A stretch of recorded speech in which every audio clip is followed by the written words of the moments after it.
Acara Gebiar Gemoy Surabaya untuk Indonesia Maju di DBL Arena Surabaya sepi dari pendukung Prabowo Gibran.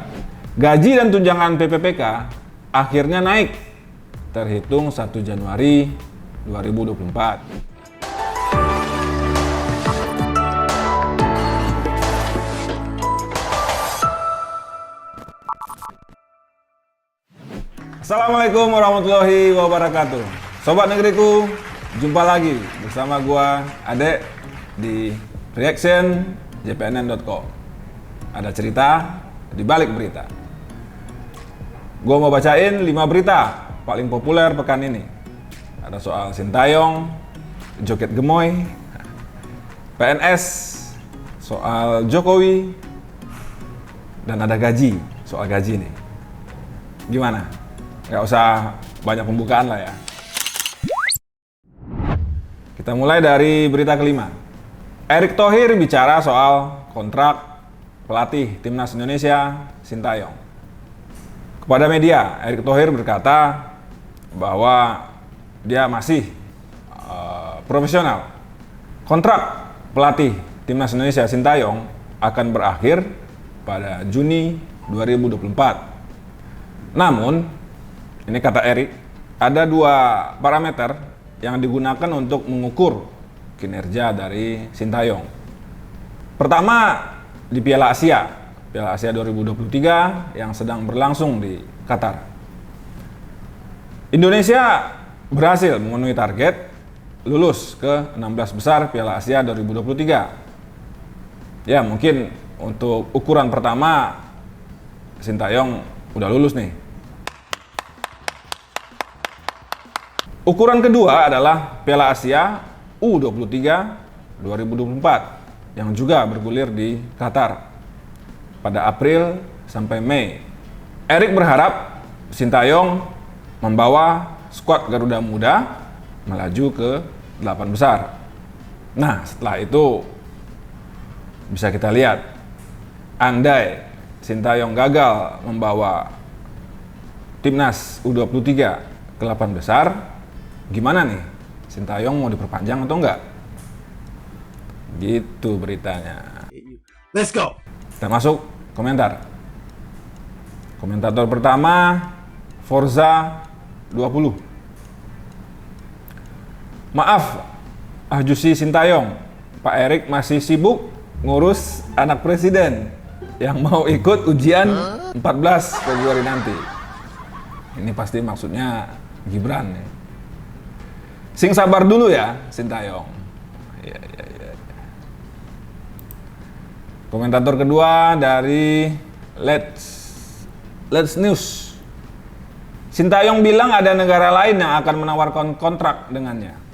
Jadi, keingat kalau di perusahaan ada pegawai kontrak kinerja bagus yang belum diperpanjang kontraknya, sengaja menggulirkan isu begini biar didengar sama HRD. Sabar ya, Pak Sintayong.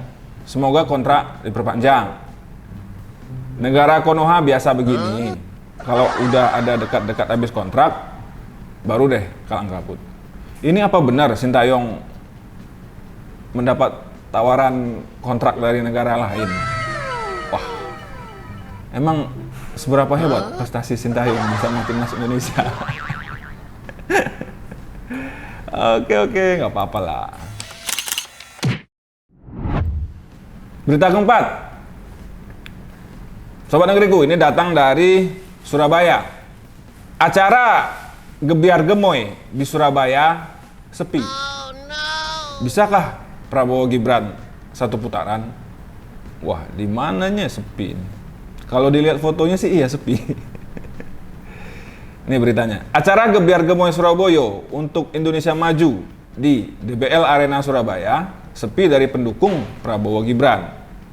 Ini pada Minggu 28 Januari. Pantauan dari lokasi, di tribun DBL Arena tidak sepenuhnya penuh. Bahkan banyak yang kosong. Ini mungkin kepagian kali. Gedung dengan kapasitas mencapai 5.000-an orang itu hanya terlihat ratusan orang. Nih ada Statementnya, Ketua Panitia Gebiar Gemoy, Surabaya, Reni Widya Lestari, angkat bicara terkait kondisi itu. Dia bilang, mungkin karena banyak acara sehingga tidak bisa hadir ke sini. Ini maksudnya pendukung Prabowo Gibran nih. Reni menyebut kegiatan itu sudah disebarluaskan ke sukarelawan dan parpol pendukung. Namun memang faktanya kegiatan itu sepi peminat. Ya mungkin karena berdempetan acara, jadi belum pada datang. Mungkin ya. Menurutnya setelah beberapa acara seperti di Sidoarjo yang dihadiri Gibran, para sukarelawan akan merapat ke DBL Arena. Begitu. Oh no. Komentar aja dah dari Sobat Negeriku, pemilik akun Meti Fitrah. Gemoy-gemoy, dikit-dikit gemoy. Jadi negarawan harus jaga wibawa dan ketegasan, bukan gemoy. Gemoy tapi kok suka bentak dan ngancem orang. Iya. Oke Meti. Komentator kedua, Osdi Kadika. Semua tergantung amal ibadah. Perbuatan Prabowo Gibran kadang-kadang Tuhan sama semesta suka bercanda. Walau hasil survei Paslon 02 belakangan ini tertinggi terus. Ingat Tuhan suka bercanda ya Pak. Apa maksud Osdi? Lanjut gemoy.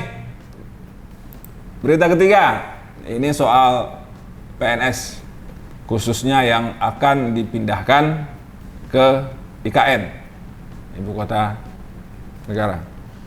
Menteri Pendayagunaan Aparatur Negara dan Reformasi Birokrasi Azwar Anas meminta ASN yang dipindahkan ke Ibu Kota Nusantara harus melalui seleksi.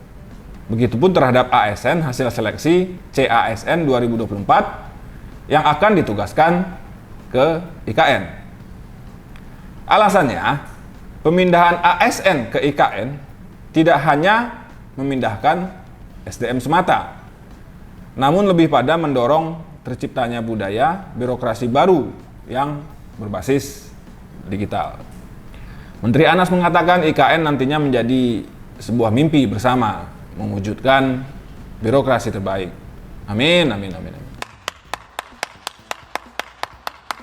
Apa katanya? Untuk itu IKN tidak hanya memindahkan ASN, itu kata dia tadi. Namun bagaimana menciptakan budaya birokrasi sehingga diperlukan ASN yang tidak hanya bagus secara nilai akademik saja, namun juga memiliki skill dan bisa multitasking. Begitu.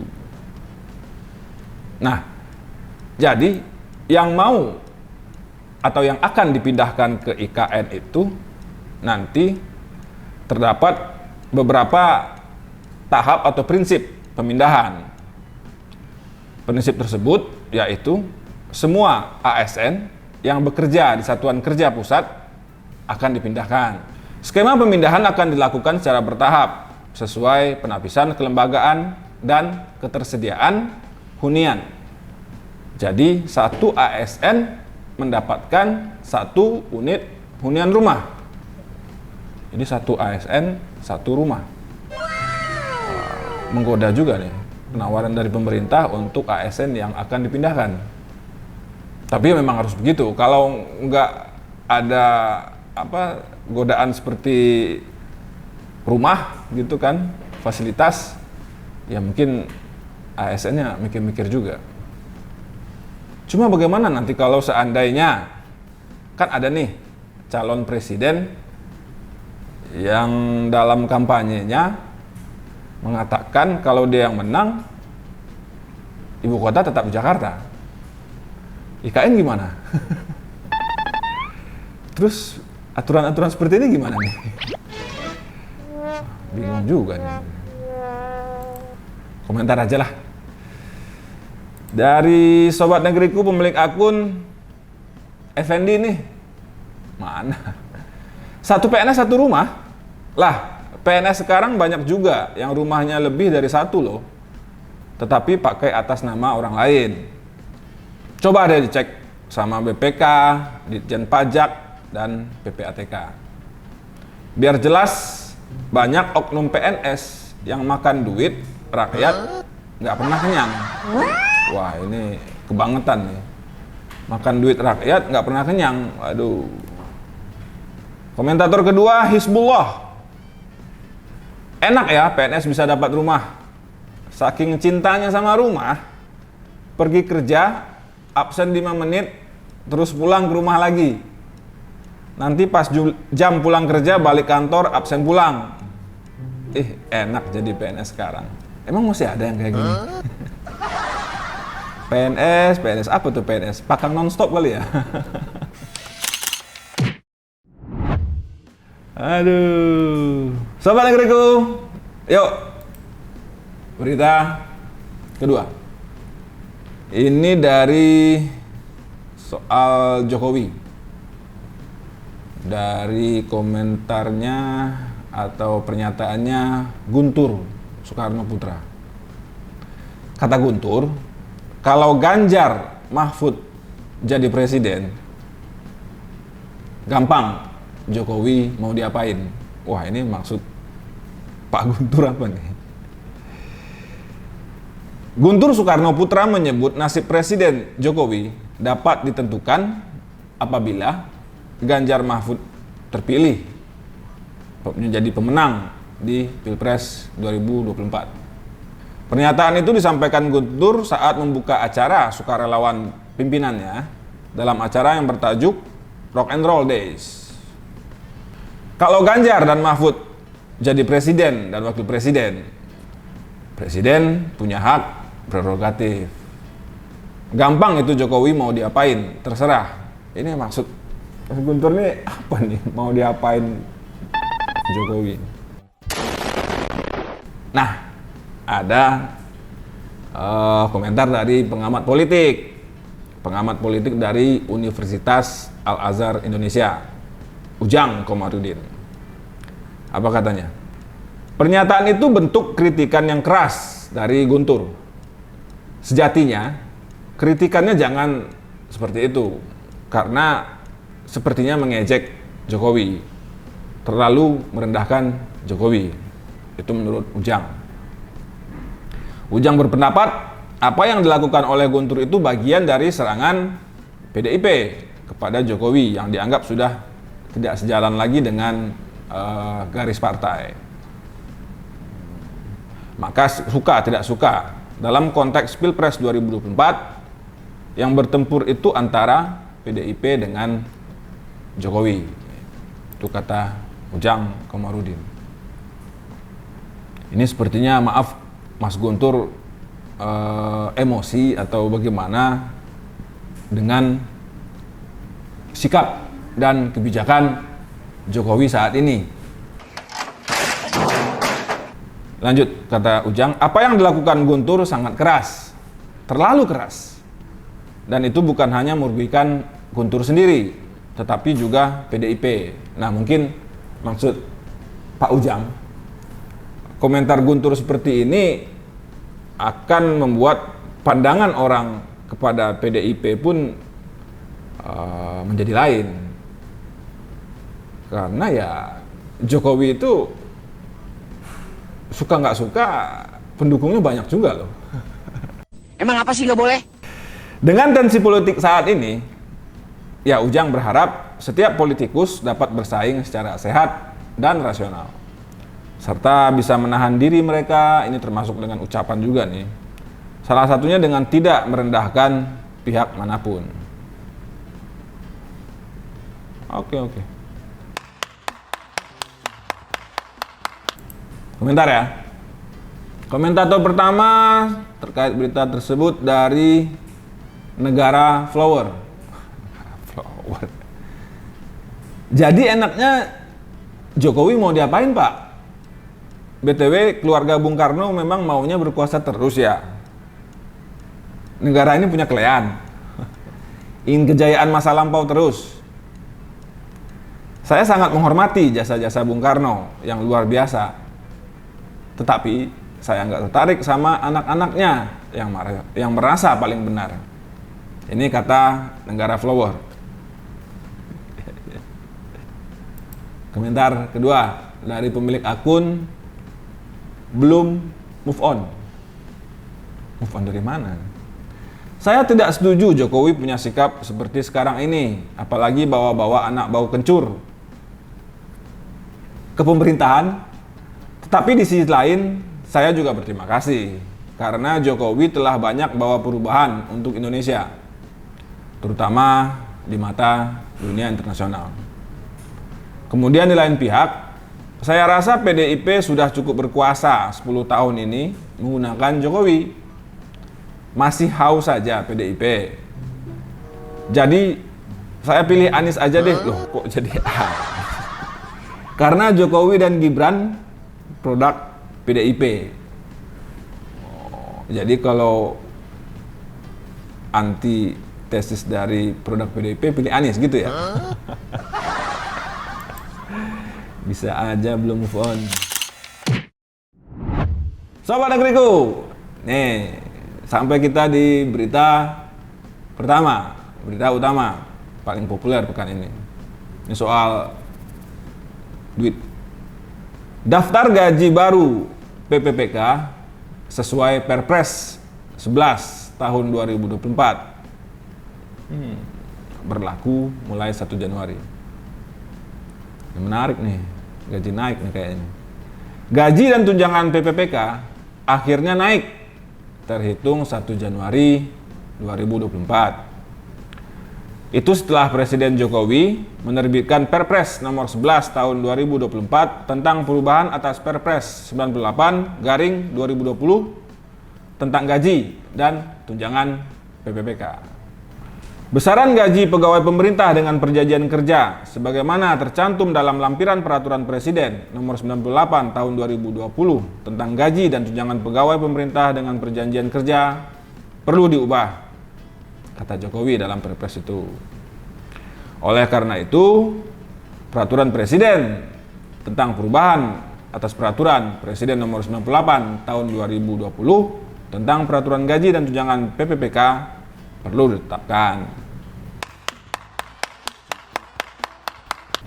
Oke. Nah, daftar gaji baru PPPK sesuai Perpres itu begini. Ya, ada tingkatannya.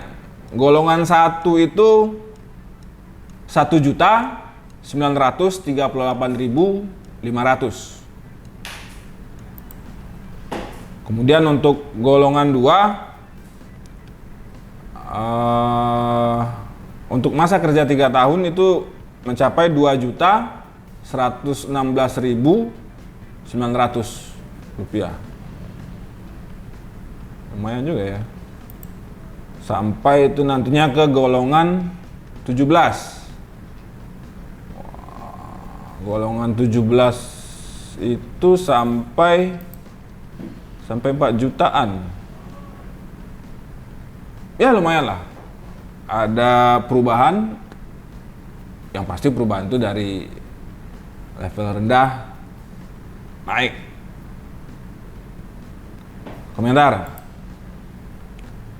Komentator pertama, Geriando.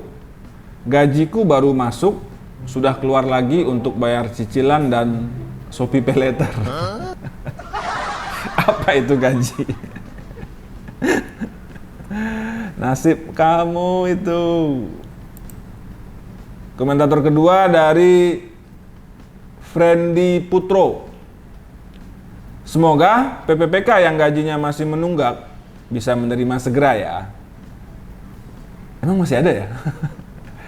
Semoga kepala daerah yang main-main sama nasib honorer dan PPPK disentil sama KPK sesekali. Semangat semua, semangat lah. Sobat Negeriku, itu 5 berita paling populer pekan ini yang kami hadirkan di reactionjpnn.com. Jangan lupa jempol-jempolnya untuk like, kasih komen, subscribe, baca terus berita-berita kami, karya-karya kami di jpn.com. Terima kasih buat Ejer yang selalu dan masih setia mendukung kami berkreativitas. Akhir kata, gua Ade, pamit. Assalamualaikum warahmatullahi wabarakatuh.